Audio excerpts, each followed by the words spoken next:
Good morning. My name is Melinda Herring, and I'm the Deputy Director of the Eurasia Center at the Atlantic Council. And we're really privileged to join the Center for National Interest today for a fabulous debate called Unrest in Belarus and Russia's Response.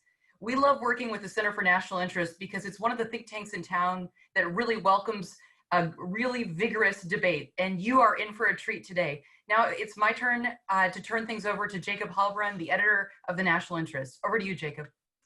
Thank you, Melinda. We have 4 speakers today who you've seen in your list, so I'll spare you the introductions since you've seen them. And our debate today is on the future of Belarus. And I would like to outline briefly the rules of the debate so that you understand how this will proceed. First, we'll have opening remarks that will total 20 minutes, 5 minutes from each speaker. We will begin with John Herbst and Frank Viacora, then turn to Undernik Migranyan and Keith Darden.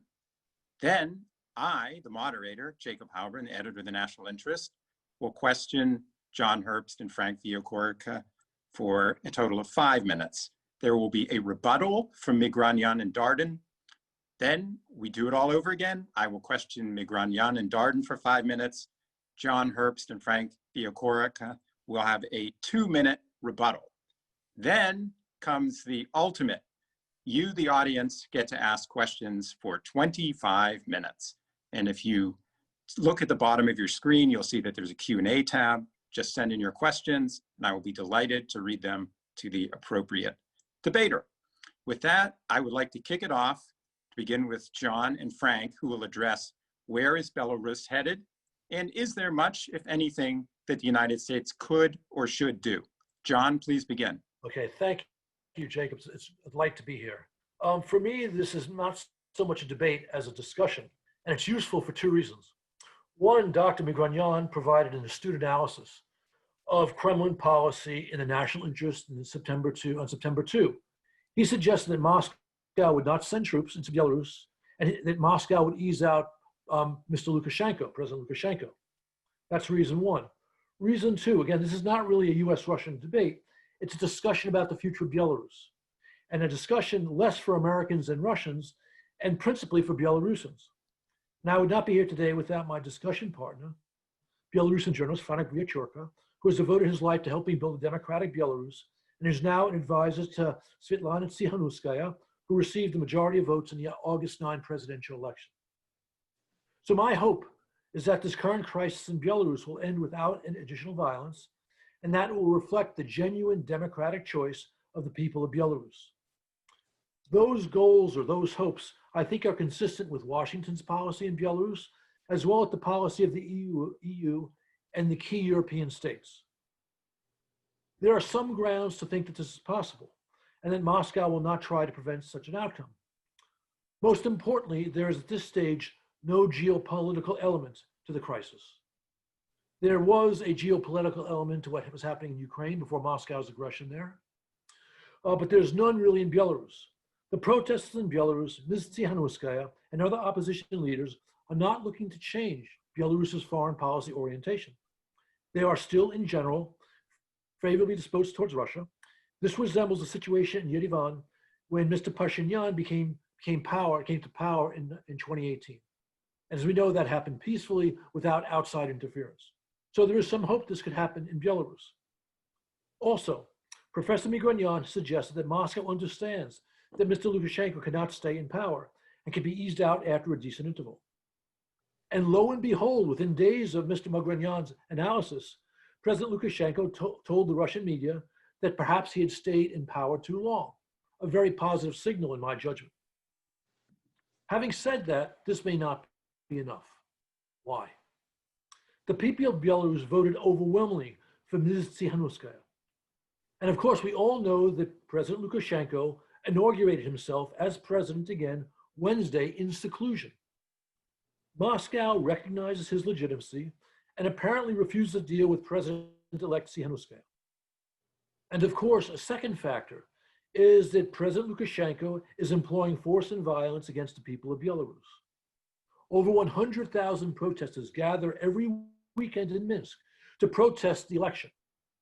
Thousands gather in other cities of Belarus. But Mr. Lukashenko's power ministries have arrested many thousands, injured hundreds, and tortured many. Yet this has not stopped the demonstrations. There's a stalemate. At the moment, the demonstrations cannot put Ms. Tihanovskaya in power, and President Lukashenko's cannot stop the demonstrations. The opposition leadership is by and large outside Belarus, and social media is actually working in favor of the opposition. This makes it very hard, if not impossible, for the regime to end the protests without truly massive repression. President Lukashenko's security forces seem to be under his control after some shaky moments in the middle of August. Partly this is true because of Kremlin support. But this reliability, quote unquote, of security forces cannot be taken for granted. In recent days, hackers have revealed information about 1,000 security personnel who use violence wearing balaclavas to remain unidentified. So they are no longer unidentified. This makes them vulnerable to sanctions. If this happens, President Lukashenko may not be able to rely on them. We all know that the European Union recently decided against sanctions. I am confident that the US will do better. And I can tell you, if you don't already know, that the US Congress is considering revising the Belarus Democracy Act. That will probably happen soon. This will have a real impact on the EU. Now, there is a danger here for Moscow.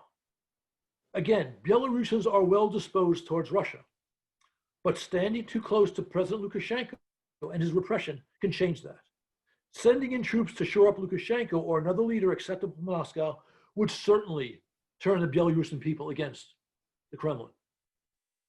There's one last point. Dr. Migranyan wrote about Moscow grooming President Lukashenko's successor. No. As Franek will make clear, this is a job only for the people of Belarus. And so thank you for the time. Thank you, John. We will now turn to Frank to elaborate. Thank you so much, and happy to be on this debate. My name is Franek Pechurka. I'm from Minsk, Belarus, and I changed many times my roles in Belarus, but I was always involved in the democratic processes as the journalist, activist, as the cultural creator.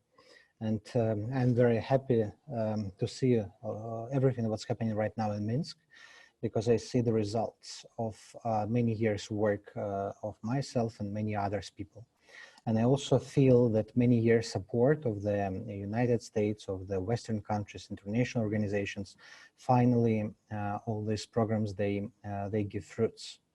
The Belarusian nation for many years was isolated. Belarusians were denationalized, and right now we see how organically these processes are happening, the processes of national awakening and national formation, national identity formation. Right now there are two dimensions of the competition, of the fight in Belarus. One dimension is democracy against the dictatorship. Another dimension is pro-independence or anti-independence. And these dimensions sometimes are crossing, sometimes not. Those people who were on the protest on night of August 9, they were protesting exclusively for free elections, exclusively for democratic choice. But with time, six weeks after this, these values, these slogans have changed, and now we see more and more actually anti-Kremlin slogans and posters at our protests in Minsk and other cities. And this is not because political leaders, Svetlana Tikhanovskaya or National Coordination Council, called on protesters to be more anti-Russian or to make the protest more geopolitical, but it was the reaction to a very active Russian involvement. Honestly, I still believe this protest and this uprising can be successful without involving Russia. I still believe there are multiple tools by Western democracies, by European Union, by the United States, tools that can help solve this crisis without involving Russia, Moscow particularly. We also see how cautious Moscow is in Belarus right now. It's not the same situation as it was in Ukraine in 2014. They were not prepared for Belarus revolution as they were prepared for Crimea, for example. For many years, actually, they prepared, and Crimean population and public opinion to the idea that Crimea must rejoin, as they say, Russia. Nothing similar happened to Belarus. They were playing the long-term game. They were preparing some pro-Russian narratives. They were shaping some pro-Russian forces, organizations in Belarus, but it was the game perhaps with a target in 2025, 2030 to have a new pro-Russian force. What happened right now, it broke not just plans of Lukashenko to stay in power for another 5 years, but also plans of Russia to change Lukashenko to someone more loyal, more agreeable, more comfortable. So this revolution was unexpected for all sides. What solutions I see right now? I see several scenarios, and some of them include Russia, some of them do not. I really hope that the protests will not fade out. They can change form. We can see more workers, more other social demographic groups to join these protests. But what they do, all these protests, they put extreme pressure not just on a political elite, but on economy, first of all. And if the economy will be hit, we can expect more protesters on the streets, and their motivations will be not just pro-democracy, pro-democratic choice, but their demands will be also economic. And this symbiosis of economic demands and national and democratic demands, it will create a critical mass, and it will make this crack on the regime system critical, and which can lead in the end to the collapse of the system. What Russia wants to do, Russia and Lukashenko, they have their own plan to stop the process of the revolution, to win some time, to regroup, to change the narrative. And they propose constitutional reform in order to do this. Constitutional reform aimed to give some pseudo compromise concept of the pro-democracy change in the constitution and new elections in 2022. But definitely this is the proposal which is not accepted, which will not be accepted neither by Lukashenko nor by the protesters. And the solution here is that the opposition and Svetlana Tikhanovskaya will come up with the idea of her own constitutional reform and her own solution of the crisis, which will allow Lukashenko to save the face. And it's very important, in my opinion, to not involve Russia so long as possible. The last time Belarus involved Russia into negotiations on Belarus' future was in 1995. When Belarus parliament, democratic parliament, announced impeachment to Lukashenko, and then international group of negotiators came to Minsk, and they decided that the parliamentary decision is a recommendation, has recommendation character. And as the result, this impeachment didn't happen. Lukashenko dismissed the parliament and managed to establish the dictatorship for 26 years. Thank you. Thank you, Franak. Now we will turn to Andronik Migranyan, who is in Moscow and a contributor to the National Interest and quite a provocative figure. Please, Andronik, you have 5 minutes to make your presentation. Thank you, Jacob.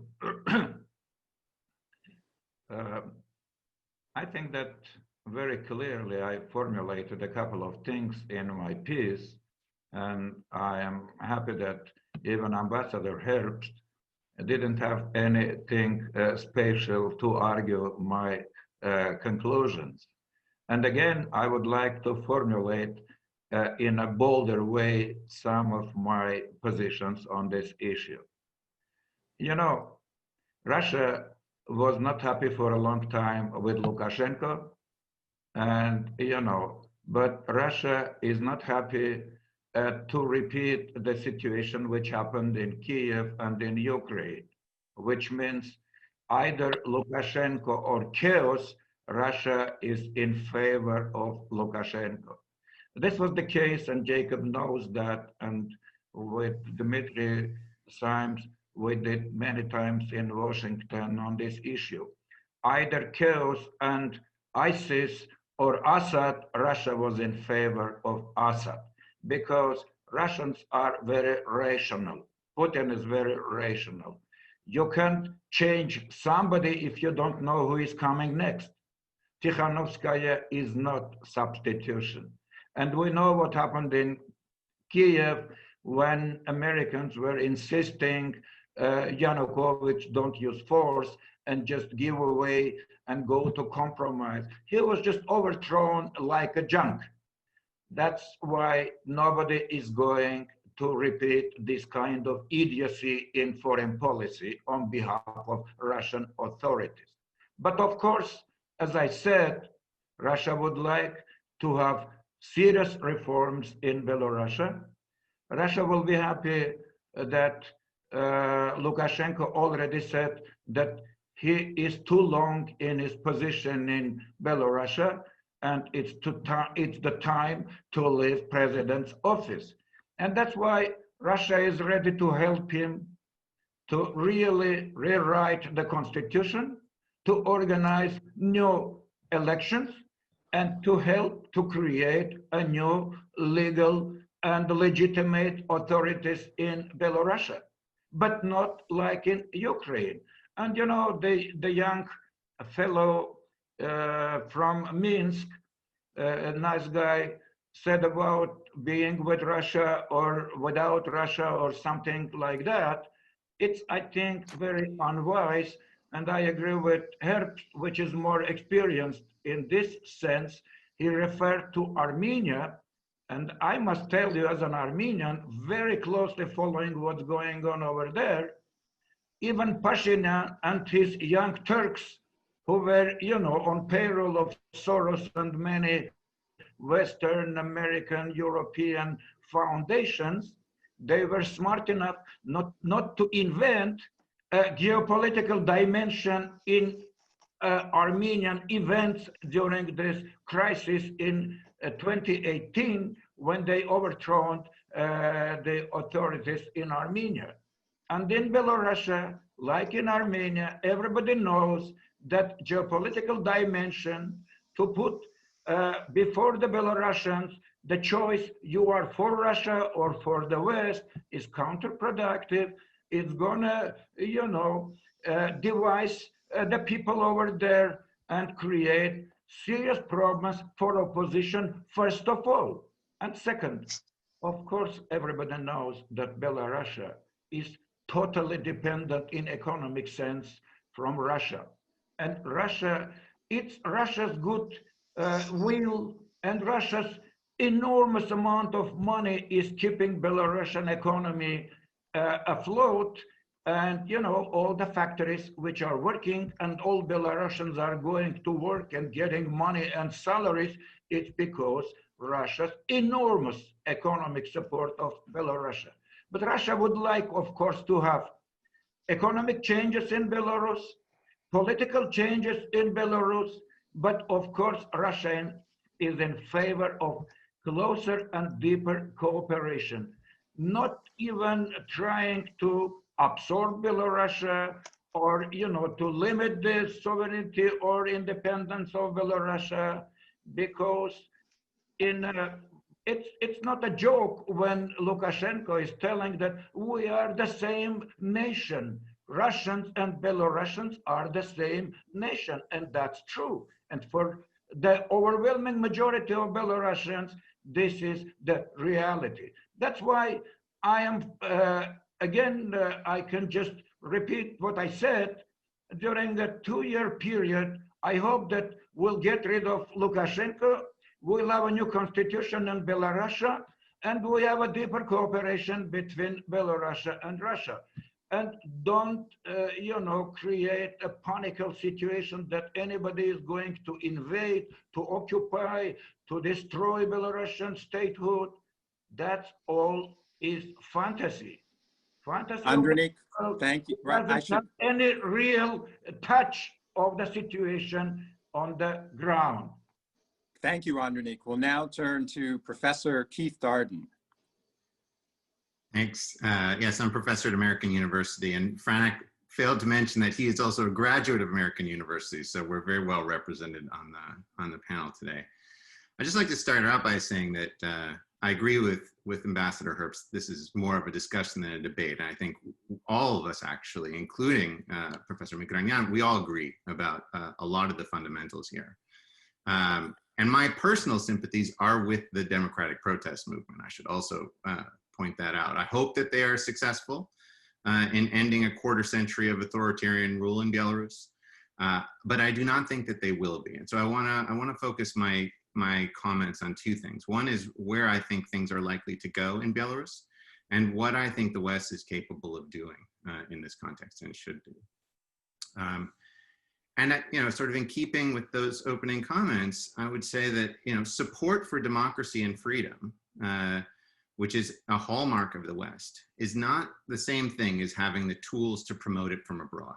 And we really need to distinguish between these two things. You can support democracy and still think that external efforts to try to achieve it are going to be ineffectual, or perhaps worse, counterproductive, right? That they're going to lead to bad outcomes. And I think this may be the case generally. In other words, that it may not be particularly helpful for powerful states to try to promote democracy abroad. I think it's certainly likely to be the case here in Belarus. We should not pretend that we have some sort of magical fairy dust in Europe or the United States that can confer legitimacy or take legitimacy away from someone in Belarusian politics, and that we can have some significant influence on who runs that country. And I think it's dangerous to pretend that we do, to mislead anyone in Belarus about the nature of the support or protection that we can provide. And it's very important to realize that this is a fight that they are in some respects alone. So morally with the support of the West, but democratization and taking on an authoritarian regime, particularly one that has been as entrenched as the one that Alexander Lukashenko has established in Belarus, is going to be a risky business. It's not going to be terribly successful in most cases. And there's no international cavalry out there that's going to come riding to your aid in the event that it starts to fail. And I think to talk about where Belarus is likely to go, I think it's likely to fail for a couple of reasons. Again, I hope it does not fail. But the important legitimacy in maintaining a regime is not the legitimacy of the international community. It's not even the legitimacy of the population. It is the legitimacy of the security forces. In other words, it goes back to the work of the classic German sociologist Max Weber, right? If the staff will obey, if they will use their violence, that is the distinctive feature of the state, against the society to maintain the leader's power, there's not that much that society can do against it. And it's true that they are currently, the Belarusian regime is alienating large segments of the population by punching women in the face, by torturing people, by essentially disrupting peaceful protests with concerted state violence. But that doesn't mean that that violence won't be successful. Right? And this, I think, Professor Migranyan raises the important point that legitimacy and morality are not what determine outcomes in many of these cases. They are not determining the outcome in Syria. They did not determine the outcome in Venezuela. They do not determine the outcome in most countries of the world. As one of my professors in graduate school like to say, clubs are usually Trump, right, when it comes to international politics. And Lukashenko still is maintaining control over that security apparatus. And I will say that that may not be, Franek rightly mentioned that there are two vectors here. One is the democracy versus authoritarianism, and the other is whether Belarus is going to maintain its sovereign independence or whether it's going to unify with Russia. And historically, although Lukashenko has been non-democratic, he is possibly the single most important factor for maintaining Belarus's national sovereignty. In other words, he's been the primary impediment to any efforts to unify towards a political union of Russia and Belarus. So if you care, if you want, let's say, a sovereign and democratic Belarus, this is a moment where you might have to choose, right, between Belarusian sovereignty and Belarusian independence. Weakening Lukashenko makes him more dependent on Russia, makes it more likely that he is going to concede things that he has not been willing to concede to date, right? And as a result, I think, you know, it's very likely that if this democratic movement does not succeed, you will have a sufficiently weakened Lukashenko that he will make some sort of union deal that allows him to take a position in a new union government in the way that Professor Migranyan wrote about in The National Interest, but leaves Belarus neither sovereign nor democratic. And I think that's a very dangerous outcome. It's a very undesirable outcome, but it's an outcome that we have to accept. We have a lot to lose here. And I think that chances are good that unless there can be some fissure that is produced within the security forces of the Lukashenko regime, we're likely to be heading towards that bad outcome if we continue to mobilize these protests. I will say, though, that revolutions are very unpredictable, and they're always, in the end of ends, homegrown. And those like Franek and the women who are on the streets of Minsk show quite a bit of courage and resilience and creativity in their forms of resistance to this regime. And so that even without some magical fairy dust from the West, even without sanctions, which have proven to be so unsuccessful in virtually every other case that they've been tried in the last 10 years, even without those tools, it's entirely possible that those in the security forces in Belarus will grow tired of the shame of beating their mothers and sisters, and that they will eventually defect. And if that happens, then the Russian cavalry won't make much difference either. And that external involvement is not going to determine this outcome. It's really going to be determined by the people of Belarus. And it will only be successful if they can get the regime, the coercive forces of the regime, to back away from Lukashenko and yield their support. Thank you, Keith, for that excellent exposition. Now our format continues that I will briefly pose a question to John Herbst, who can respond with Franek for up to 5 minutes. And my question is that the United States had been in some ways trying to establish better relations with Belarus. And now all of a sudden, we are turning against Lukashenko. And don't we run the risk of simply turning Belarus into a Russian satellite when this is not the status it had previously occupied? And coupled with that, I would like to add a little twist for Ambassador Herbst. When we're talking about promoting democracy abroad, isn't the United States in a weaker position than ever when our own president can't guarantee that there will be a peaceful transition? And there are many questions being raised about the stability of the United States itself. John, if you could tackle that, I'd be grateful. Okay, I'll start with the second because I can deal with that more quickly. I think there are difficult issues right now in the United States. One of the difficult issues relates to the upcoming election, the process of that election. And it seems to me that both parties to this election have been raising questions about their adherence to the good principles that by and large have characterized American democracy and American presidential elections throughout our history. I think we will get past this. I think good sense will somehow come into play, and the impact on our international position as a promoter of democracy will be limited.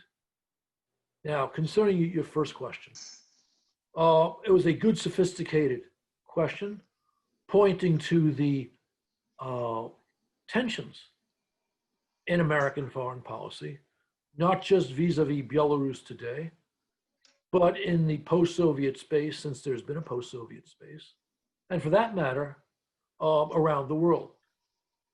The tension between our interest in having a stable relationship with governments in most cases, yet our recognition that we think that people around the world have a right to democracy, and in fact, authoritarian governments in certain instances can actually be destabilizing. Now, regarding Minsk in particular, you're absolutely right that we saw over the last couple of years, efforts by the administration, by then NSA advisor, NSA National Security Advisor Bolton and Secretary Pompeo to reach a somewhat closer, I say somewhat closer relationship with Lukashenko in an effort to give him a bit of leverage in dealing with the Kremlin. But we can only do that to a certain extent for the reasons that you've already mentioned, that he is an authoritarian. And when you have an election, which is by all reliable information fraudulent, we cannot ignore it. And our general wishes and our hopes for the people of Belarus play a larger role. You're not wrong that this could make it a little bit easier for Moscow to develop more closely with Belarus. And of course, Professor Migranyon's article specifically mentioned, about a union state where Lukashenko would have a job. I didn't comment on that then. I was going to comment on it in my rebuttal, because that's clearly, again, a decision for the people of Belarus. Now, Keith Darden's nuanced remarks talks about unintended consequences, as does your question. I can't rule out the possibility that the emerging and strong democratic movement in Belarus may provide an opening for Moscow to swallow up Belarus. Can't rule that out. But I also think it would be a mistake for us to predicate our policy on that possibility. It's a possibility, it's not a certainty. And I think that, in fact, I don't think things are as perilous for the Democrats as Professor Darden thinks. I think we have a real stalemate. I believe it's true that if Lukashenko's security forces are willing to turn machine guns on on the demonstrators, maybe the protests would end. But they know that would be very dangerous for them. And the current level of force which they use, which of course is unconscionable, is still apparently eminently irresistible. So it's quite possible to see this stalemate continuing for 6 or more months. And as all speakers in this event have said, revolutions or peaceful evolutions can be unpredictable. And I don't think we should assume the worst. And Franek, I may have taken up too much time. You want to jump in here? Franek, you can jump in for about 1 to 2 minutes if you like. Yeah, I can just add about how Russia sees this. I think Putin definitely hates Lukashenko, and no one in this room doubts this. And the only reason why they still support him because he's predictable and they like his style, how he works. They know his interests, and they don't want to create the case when the peaceful revolution is happening in the region and creates very, let's say, very non-desirable movements in the region, and create the non-desirable movements and models for other countries that are staying in this Russian orbit. For Putin, I think, people and specialists in his environment understands very well that any leadership that will come to power will need to come to discuss and to find the dialogue and compromise with Russia. It's the suicide, to cut Belarus from Russia, because Belarus depends economically more than 50% of Belarusian trade depends on Russia. The transit, the gas, oil, basically all industries are connected somehow to Russia. So no one will cut with Russia. But what they really want, they want this process of transition more predictable. And this is why perhaps they will be able to support even Babarika as the future president of Belarus, the guy who was jailed in the beginning of the campaign, only when they will be sure that they have enough political support and they have clear procedure of how Babarika will be taking the power and the clear strategy how Babarika will deal with Russia. So far, too many unknowns for Russia in these revolutions. I agree with this. Too many unknowns in the personality of Tikhanovskaya herself and the people around her, and this is why Russia is so cautious about supporting or at least supporting less Lukashenko. Andronique and Keith, we wanted to get short responses from each of you, about 2 minutes each. If we could begin with Andronique responding to what John and Franek just stated. I agree with this. Too many unknowns in the personality of Tikhanovskaya herself and the people around her, and this is why Russia is so cautious about supporting or at least supporting less Lukashenko.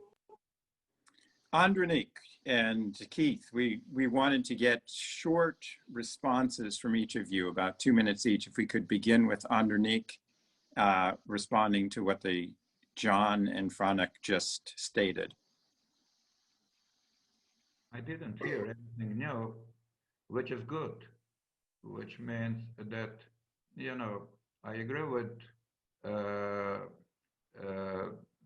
this gentleman from Belarus for his very sober, you know, understanding of the situation in his country. When in Armenia, Pashinyan and his young Turks came to power, all of them formerly, initially, they were anti-Russian, pro-American, and pro-Western. But when they came to power, they realized they are doomed to be pro-Russian because this is the situation of Armenia. And Armenian survival is very much dependent on Russia. And which means that anybody who will be in power in Minsk, he is doomed to be pro-Russian. But of course, in Russia, we have some dark forces, but I don't belong to that dark forces. We are bright forces. We want a good future for Belarus. And as I said, it's a realistic approach. When you have 50% of, you know, your products going to Russia, when you are totally dependent on Russia, when you for many, many decades living at the money of Russia, subsidence of Russia's, you know, I personally know for a long time Lukashenko. We met in 1994, 95, and many, many years after on. And he had a fantastic idea. He wanted to be the president of United Country, Russia, Belarus. Unfortunately, he failed to achieve that goal, and that's why he was postponing all the processes of further, deeper cooperation between these two countries. We hope that Lukashenko was not a positive factor. He was hurdle on the way of closer cooperation. And everybody would like to see him in somewhere else, and we would like to have more legitimate, you know, leader for Belarus. But one thing I would like to mention, because otherwise I would like not to be any, you know, confusion. The problem is that even independent agency election monitoring called Golos confirmed that majority of voters voted for Lukashenko, not for Tikhanovskaya. More than 50%. Golos, it's absolutely independent, not Russian. I'm sorry, that's a fake. You repeat the fake from Russian media. Minimum, which they said, more than 50 and 08 or something like that. I don't want to argue this. Nobody cares about that because nobody cares how many votes anybody got, because Tikhanovskaya can say 90%, Lukashenko 100%, 120%. Nobody cares. This is not the problem of voting. This is the problem of politics. And the situation is that everybody understands that Belarus needs a new leader. And we will welcome this new leader, but we would like this process to be step by step, very smoothly. And we would like to have the changes, not the chaos like in Ukraine. We don't want another chaos in our borders. We love Belarusians very much to let them to be in chaos. Okay, Andronique, we'll go to 1 minute from Keith, Professor Keith Darden of AU University. Yeah, I just wanted to comment on one point that's related to sanctions. So as Franek mentioned, Viktor Babarika is he was a viable candidate who was then detained and prevented from running. And he was the head of a Russian-owned bank, right? He was the head of Belgazprom Bank, so a Gazprom-owned bank. And so when we talk about sanctions in this case, many times people are saying, well, we need to sanction the individuals who are associated with Russia. We need to sort of weaken them in internal Belarusian politics. But I think what Professor Migranyan is suggesting is that Russia is actually looking for a compromise. And Franek also mentioned this, that there are some compromise figures out there who will be appealing both to Russia and to the opposition, right? Svetlana Alexievich, she supported Babarika in the election. She initially endorsed him, right? And so we don't have to have a knockdown, drag out fight here. I think bringing in sanctions, which are very hard to remove, against figures that we may find very politically useful in negotiating a settlement is something we absolutely need to avoid.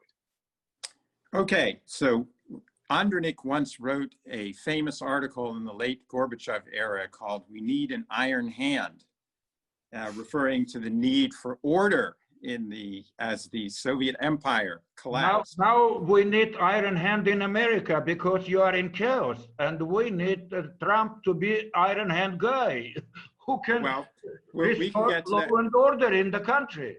Here is, well, I'm referring to I'm sticking to my plan here. I'm exercising the iron hand right now, which means that I'm going to pose a question to both Andronik and Keith, which you should answer briefly, because then we'll have a rebuttal from John and Franek.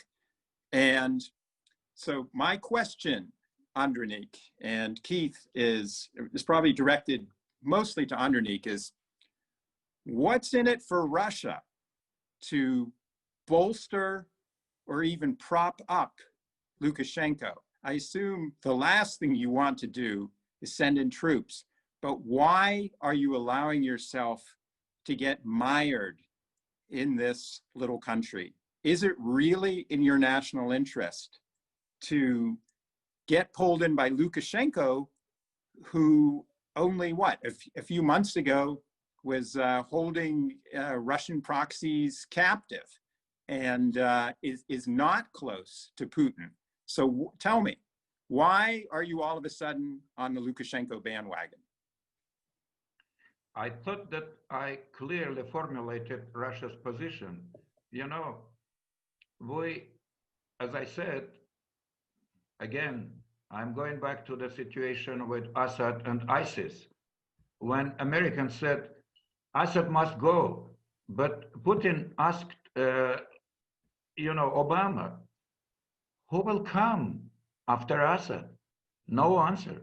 Even my friend, whom I met several times in your center, Senator McCain, several times was in that area together with these terrorists. He didn't know even these guys were terrorists and the crazy people who killed a lot of, who cut the throats and all these different kind of crimes committed, which means you need to know, and this is Russia's position. We need to know who is coming next. That's why, as once I read, I admire very much George Will, and when I read his Statecraft as a Soulcraft, he said, I am a conservative of Burkean type. Edmund Burke considered that society is not a mechanism. You can't refix it. You can distort and remodel it. It's an organism, which means you have to make changes in order to control the situation and to have, the outcomes when you really planned and you can achieve these outcomes.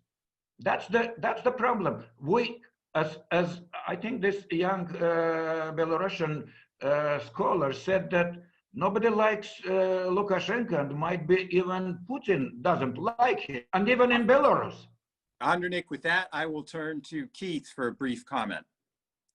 Yeah, I was a little surprised and disappointed that a lifeline was extended to Lukashenko, in part because I know how unpopular he is on the Russian side, but it did reflect the fact, not just that, sort of the the devil you know is better than the devil that you don't.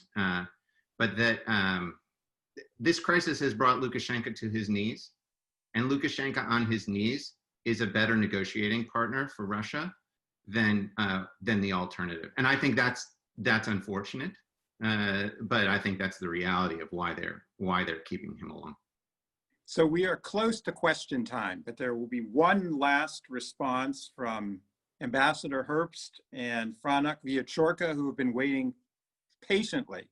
So Ambassador Herbst, please make a comment, Okay. and Franek as well. I think there's a problem here in part because Russian policy towards Belarus is different than Russian policy towards Armenia.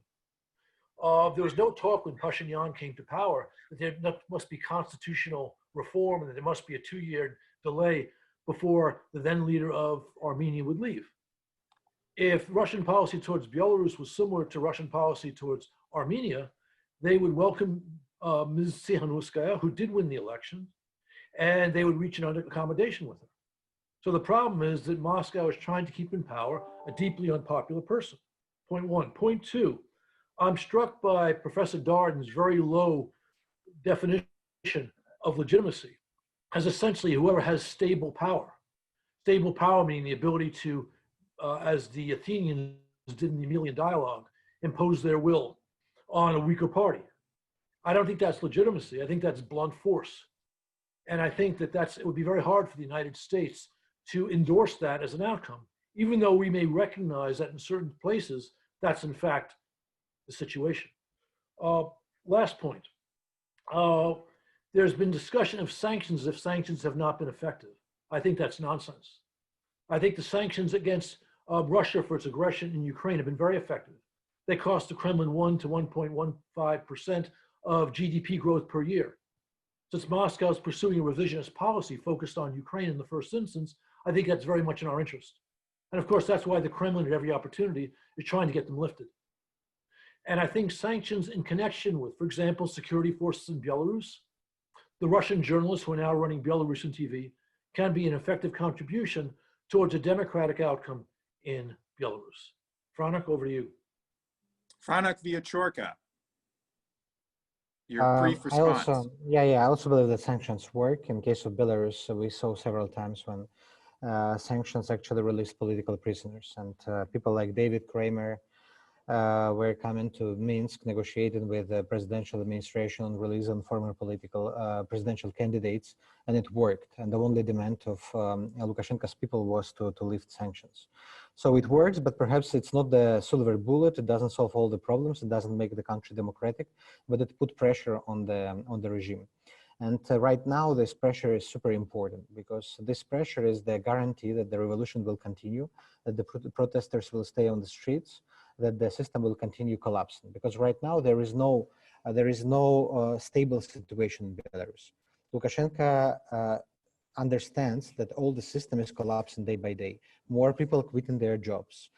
10 journalists of the Soviet Belarus newspaper left yesterday their work. 30 diplomats left the Ministry of Foreign Affairs last week in protest against Lukashenko. So we see the process. But what Professor Darden is right about, that Lukashenko is still in control of the law enforcement, KGB, police, riot police. And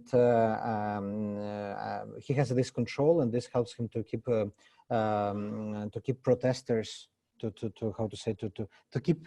keep protesters in a range of peaceful protest. So protests do not become the overthrowing or coup d'etat.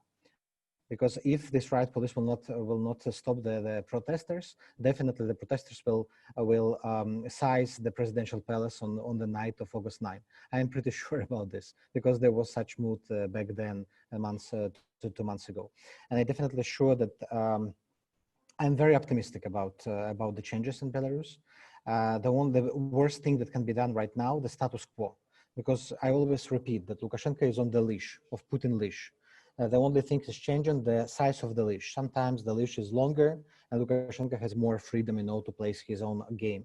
Sometimes the leash is very short. Right now the leash is like this. It's almost invisible. Lukashenko is like the extension of Kremlin. And if we save the status quo, then we receive the Crimea, Abkhazia, or like another Russian fully dependent quasi-state. The only way for us to get better for Belarusian people and for the whole world is just to destroy this autocratic bloody regime, and to allow Belarusians to change the whole paradigm and to get rid of the person on the leash. Franek, very, very good. Now we are going to turn to what I have promised at the outset of this discussion, which, if I may say so, did in fact turn into something of debate. The first question is directed towards Ambassador Herbst from Sergei Siddiq, and it is, can you comment on the decision to send the new U.S. ambassador to Minsk? Sure. This is a delicate question. Normally, when we have reservations about a government, and right now the government in Belarus is under President Lukashenko, we sometimes show our reluctance to deal with them by not having an ambassador in place. And this is the reason why some senators think that it would be a mistake to send a new ambassador to Minsk. But the State Department has taken the position that, in fact, having an ambassador on the ground, having a senior American official in the capital of Belarus would make it easier for us to dialogue with all people we need to dialogue with and to protect our interests, including to express our concern about the repression of peaceful demonstrators. So it's a question which has not yet been resolved as I understand it. I actually think the State Department position makes sense. I think that we could send a new ambassador there, Julie Fisher, who's an excellent diplomat, and she can make clear our reservations about the policies of the government that's currently in power, even as she represents our interests. John, excellent. Now I have a question for whoever wants to tackle it. It is a treacherously detailed question from George Beebe, the Vice President of the Center for the National Interest.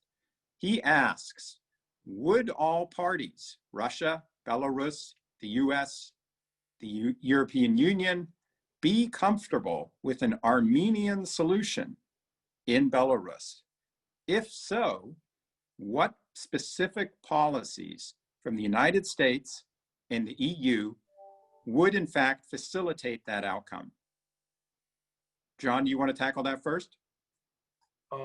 Let Franek go first, since I already spoke. Okay. Happy to jump in. Yeah, I can just, I'm totally against this solution, and I think it's very dangerous to speak about Armenian model for Belarus because of multiple reasons. But first of all, because Belarus has a border with Russia, and huge border with Russia, which makes Armenian solution very dangerous in terms of preserving sovereignty. The second thing that Armenia has different language. It's not common language. It's not similar language to Russian. And if we speak about something like this closer ties and closer integration processes on Armenian model, it also means the full Russification of Belarus. And the third, along with Russian businesses, if this Armenian model implemented and Belarus as the satellite of Russia, or like very common, very close friend, then we risk that the corruption and the criminal and the crime and everything that is related to Russian economy and current state of economy will come to Belarus as well. Belarus is different, is in different situation right now. The governing structure is very different, and the cultural ties and the historical context is different from Armenia. Andronik or Keith, would you like to tackle George's question about a putative Armenian solution for Belarus? I know the situation in Armenia much better than anybody else in the world, because I wrote right at the moment of revolution, and I said, mob on street can't create a power.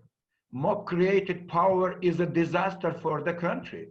And today, in 2 years, Everybody in Armenia considers that mob-created power of Pashinyan is a disaster, and a lot of people are coming every day on the streets demanding to get rid of Pashinyan and all this all these ignorant, incompetent people who are running the country and leading to the disaster. That's why I don't want Belarus to have anything close to Armenia. That's why Russia doesn't want another mob-created power in any place in former Soviet space. That's why Russia never let mob create power in Belarus. That's why we are in favor of negotiated piecemeal transition from Lukashenko to more legitimate power in Belarus. Thank you, Andrei. Keith, I wonder, do you have any comment on this question? Yeah, and I thought there might be an Armenian solution in this case if the election was allowed to sort of be repeated and run fairly. The problem, I think, for getting that outcome is that Russia can probably do better.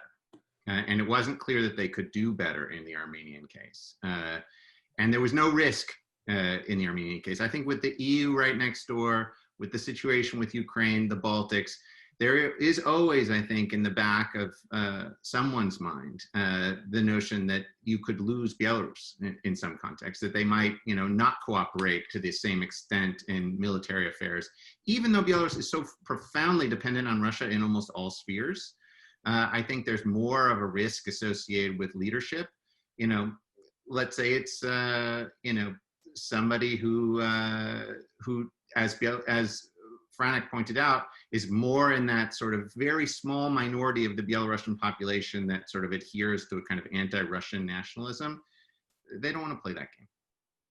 Ambassador Herbst managed to elude this round, but there is another question directed specifically at him from Mark Episkopos, who asks, you mentioned several times that Sviatlana Tsikhanouskaya won the recent Belarusian election. What data are you basing this on? If the results were truly tainted by massive election fraud, as the Belarusian opposition alleges, shouldn't they be demanding a new and fair election instead of declaring her the winner? What's your response, Ambassador Herbst? I think Franek can better answer the first half of his question. I'll leave that to him regarding the data for this. But on the second half, if in fact the data is solid, and which I believe it is, and he'll explain why, then of course she should be recognized as the winner. But point of fact, if you want to suggest a redo of the election, which of course is what happened when I was ambassador in Ukraine during the Orange Revolution, I think it'd be wonderful to see some sign from Mr. Lukashenko, and for that matter, from the Kremlin, that this is acceptable. But anyway, Franek, over to you. Yeah. Regarding the numbers. So first of all, Mr. Migranyan operated the propaganda numbers and propaganda information that Golos confirmed Lukashenko's victory.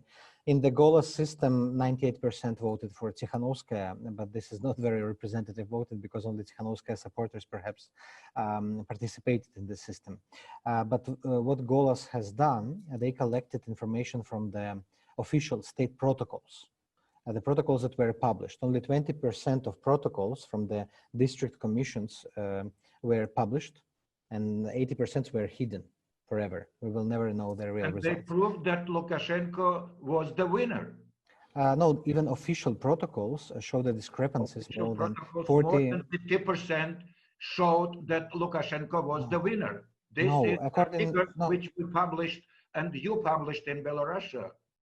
Look, Golos showed 98% for Tsikhanouskaya. Official numbers from the foreign stations showed 78% of Tsikhanouskaya, even official numbers, official protocols. Protocols from Belarus we don't have, they were not published. The numbers are hidden. They were not published at all, but those published different from the numbers official in the end given by Central Election Committee by 40%. So it showed discrepancies. Unfortunately, we don't have the real numbers of the votes because all the ballots were destroyed the next 2 days after the elections finished. But what we know for sure that Lukashenko is not the winner. We know for sure that elections were rigged. and it's very obvious demand to conduct new elections. According to surveys, public opinion surveys, of course, Lukashenko is losing, and he receives from 15 to 25%. Even the most pro-Lukashenko survey showed him maximum 38%.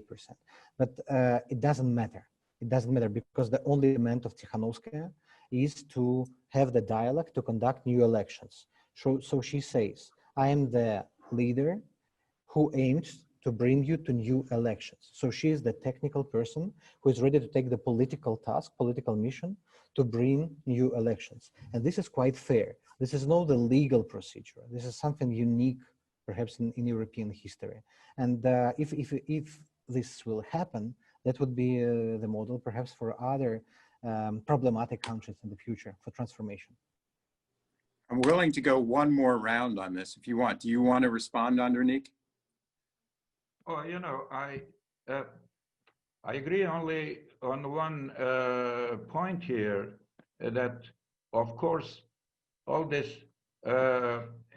crazy statements that Lukashenko got 3% or 5% or 10%, it's so stupid and so crazy, because everybody knows from the alphabet of electoral sociology that incumbent during the elections had a special incumbent who is in 26 years in power, at least 30% is given, This is the bureaucracy, this is the armed forces, security institutions, and all these kind of things. That's why when I'm listening this kind of very shallow, superficial statements that Lukashenko got 0% voices, Lukashenko is absolutely illegitimate. I agree only in one point here, and Russian authorities made several times the statement, elections were not perfect. There were some frauds, some, falsifications. And of course, it's a good idea. Change the constitution, organize new elections, and get no legitimate authorities. This is the only way out of this crisis. Otherwise, the problem of Tikhanovskaya, she is nobody, she came out from nowhere, and either you have some institutional system or you have chaos. That's the problem. The problem of Belarus, as I mentioned in my piece, in the national interest, the major problem, contrary to Ukraine or to Armenia, to any other place, opposition was not institutionalized. And until now, they have no institutions. This is the problem. And because there were no roots for institutions for opposition, that was Belarusian problem. And by the way, to have, I don't agree, or at least I can't see any, bad thing that Lukashenko is weakened or he is, Putin is holding the leash. Where is Lukashenko? Nobody could eradicate Lukashenko when he was very strong. By the way, the good thing is in weakness of Lukashenko. You can eradicate, you can change the political system, you can have elections, fair, competitive, and you can have really solution of many problems because Lukashenko turned to be a hurdle on the way of normal development of that republic. And even in Russian-Belarusian relations, that's the reality.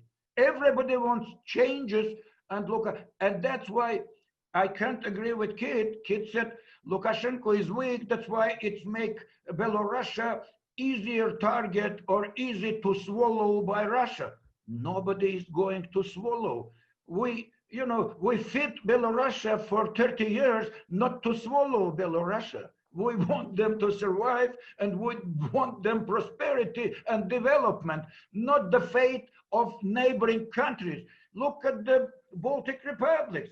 I've been in Estonia, in Latvia and Lithuania.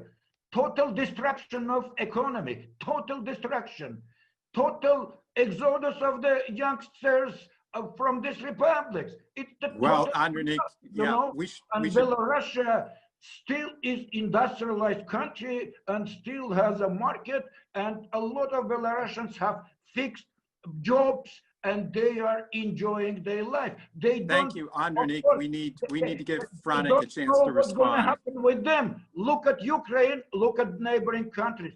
This is going to be a disaster if anybody let them up to create a new regime. Oh, thank you, Andronik. Now we shouldn't refer to Franek as a kid. Actually, he is a valued member of this debate and a grown adult. Franek, I would hope you could give us a quick rebuttal. Yeah, I know I'm a kid, of course, compared to experts on Belarus. Mr. Migranyan, situation has changed. We are not in 90s. We are in 2020. Lukashenko is not the same as you remember him from the glorious past. Lukashenko is not the figure anymore. He's not recognized neither by his traditional electorate. The province which was always voting for him is in huge poverty. And for the last 5 years, it's a province who totally turned away from him. And now, losing this support, he has to turn Belarus from this popular autocracy to the military autocracy. And the only forces he really can rely on right now, these are, as I mentioned before, law enforcement, siloviki, and other guys with guns and arms. Just as a summary remarks here, so it doesn't matter how much Tikhanovskaya or Lukashenko really received. Unfortunately, we don't have these numbers. Unfortunately, even Baltic Gallup was not able to conduct the research because they blocked the phone connection, and they didn't gather enough information, enough data from the ground. So what we can only know that there is no the same support for Lukashenko as before. We know for sure that Lukashenko didn't receive 50%.